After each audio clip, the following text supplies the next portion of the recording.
guys, and welcome back to this channel. In this video I'll be showing you guys how you can make your TikTok account public. So select your profile, so go to the profile button, select the three lines here and select settings and privacy. So the three lines were on the top right corner, settings and privacy. Go to privacy and then deselect private account and then select switch. Now your account will be public again. And that is it, super simple, but I hope this tutorial was helpful for you guys.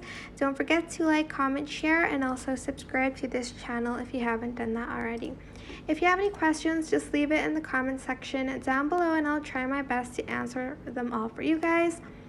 And if you found this very helpful, please click the thanks button above the description box down below. Thank you so much for watching. Bye!